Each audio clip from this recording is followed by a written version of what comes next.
हैं। तो स्टार्ट करते हैं आज के टॉपिक को ज्यादा देर ना करते हुए, जो कि हमारा फुटिंग कंक्रीट है।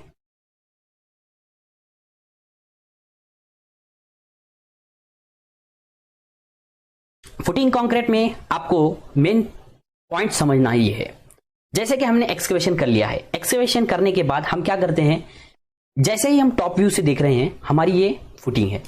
फुटिंग के और हमारे एक्स्ट्रा एक्सकेवेशन जो हमने किया था 100 mm किया था।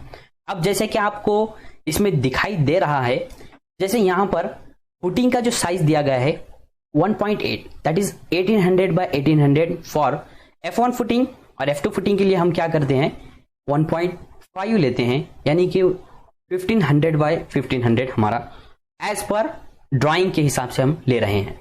किसी भी ड्राइंग को जब देखते हैं, यहां पर आपको सेक्शन, जैसे हमने बताया था, सेक्शन व्यू में देखने के बाद हमें पता चलता है कि यहां पर 100 mm सैंड फिलिंग किया, फिर पीसीसी किया। अब यहां पर D1 और D2 अलग अलग फुटिंग्स हैं।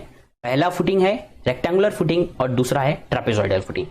टोटल हमारा आइसोलेटेड स्लोप्ड फुटिंग में हमें कैलकुलेट करना होता है 2 डिफरेंट वे में। जैसे पहला है रेक्टेंगुलर में और दूसरा ट्रापेजॉइडल में। और यहां पर हम शटरिंग प्रोवाइड करने के लिए एक 100 mm एक्स्ट्रा लेवल प्रोवाइड करते हैं कॉलम के लिए, जो कि शटरिंग के लिए बिल्कुल होता है। अब जैसे कि आपको इस फिगर में दिखाई दे रहा है, फुटिंग का साइज है और यहां पर एक्स्ट्रा एक्सकेवेशन हमने जो किया है 100 mm, तो इसमें हमारा टोटल साइज हमारा 2 मीटर बाय 2 मीटर होगा। फुटिंग के लिए 1.8 metre by 1.8 metre for F1 footing. F2 footing के लिए हम 1.5 बाय 1.5 मीटर लेते हैं।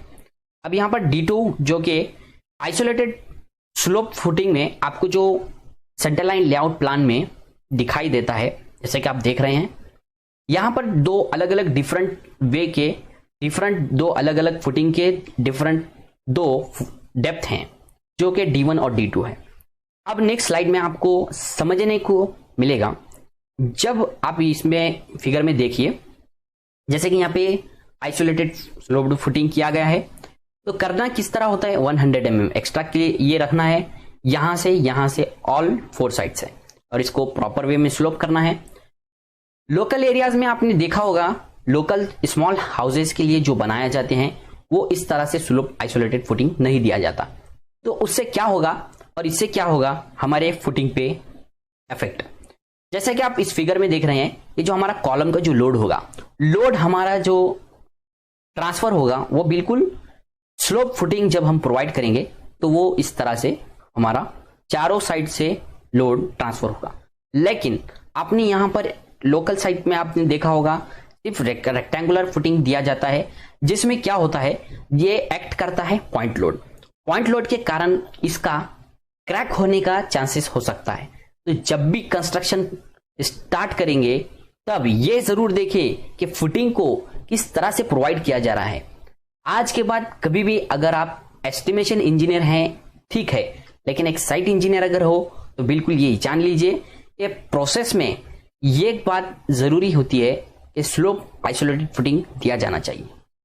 अब नेक्स्ट हमारा जो मेन पॉइंट आज का कवर करते हैं, जैसे कि कैलकुलेट किस मोड में करना है रेक्टेंगुलर फुटिंग को और ट्रेपेजॉइडल फुटिंग को। तो देखते हैं, जैसे आपको यहां पर फॉर्मूला दिख रहा है, टोटल वैल्यू हमने जो कैलकुलेट करना है यहां पर, जैसे ये आइसोलेटेड फुटिंग है, इसका जो टोटल वैल्यू कैलकुलेट करना है वो मोड मेजरमेंट क्या होगा, जैसे रेक्टेंगुलर के लिए length into width into height plus करेंगे वॉल्यूम ऑफ ट्रेपेजॉइडल फुटिंग, जो कि ये एक्चुअल में हमारा फर्स्ट टर्म फॉर्मूला है। यहां पर हम जो भी कर रहे हैं कैलकुलेशन बहुत ही इजी, प्लस माइनस मल्टीप्लिकेशन यही हो रहा है हमारा, क्योंकि हमने जैसे फर्स्ट से लेकर 12th तक की जो पढ़ा है, यहां पर इतना हार्ड फॉर्मूलेज डेरिवेशंस हमें करना नहीं है। बिल्कुल इजी वे में कैलकुलेशन बहुत ही इजी है और हमें एस्टिमेशन करना है ताकि ग्रोथ कर सके हम कॉर्पोरेट सेक्टर में, कंस्ट्रक्शन इंडस्ट्री में। तो देखिए यहां पर जो फॉर्मूला है D/3 into in bracket area of first area that is rectangular footing का, A2 यानी ट्रेपेजॉइडल फुटिंग का एरिया। यहां पर बताया गया वेयर D मीन्स यहां पर डेप्थ ऑफ ट्रेपेजॉइडल फुटिंग का ले रहे हैं हम, जैसे कि आपको टॉप सरफेस का दिख रहा है यहां पर, अभी आएगा यहां पर समझने के लिए आपको। Area 1 area of rectangular part. अब ये जैसा नीचे का जो आपको दिखाई देगा वो होगा हमारा रेक्टेंगुलर पार्ट का, और यहां पर एरिया 2 यानी area of trapezoidal part that is top surface. हम इसको कैलकुलेट किस तरह से करेंगे, बस ये जो आपको दिखाई दे रहा है सरफेस, ये यहां से कैलकुलेट करेंगे, ये हमको इतना सरफेस का एरिया निकालना है। अब यहां पर F1 फुटिंग F2 फुटिंग आपको जैसे कि मैंने बता दिया हूं कौन सा हमारे कितने साइज के हैं, और उसकी अभी हाइट जैसे कि सेंटर लाइन लेआउट प्लान में हमने देखा था F1 के लिए और F2 के लिए क्या D1 की डेप्थ है और D2 डेप्थ F1 और F2 के लिए क्या है। जैसे कि यहां दिखाई दे रहा है 250 D1 के लिए F1 फुटिंग के लिए है, D2 फुटिंग के लिए यहां पर F1 के लिए 150 mm है, और D1 डेप्थ जो फुटिंग की यानी हमारे रेक्टेंगुलर पार्ट की जो डेप्थ है वो F2 फुटिंग के लिए 200 mm। ऐसे ही यहां पर D2 यानी कि ये हमारा ये जो ट्रेपेजोइडल फुटिंग है इसकी जो डेप्थ दिया है 100 mm। आप एक बार सेंटर लाइन लेआउट प्लान में देख सकते हैं क्या डेप्थ दी गई है। हाँ बिल्कुल, जैसे कि आप देख रहे होंगे यहां पर हमें आइसोलेटेड फुटिंग शेड्यूल दिया गया है। यहां पर हमारा जो डेप्थ है D1 D2 F1 फुटिंग के लिए F2 फुटिंग के लिए यहां से लेना है। स्टार्ट करेंगे, आज का एक्सेल शीट को देखेंगे एक्सेल पर और इसका वर्क करेंगे एक्सेल शीट पर किस तरह से करना है।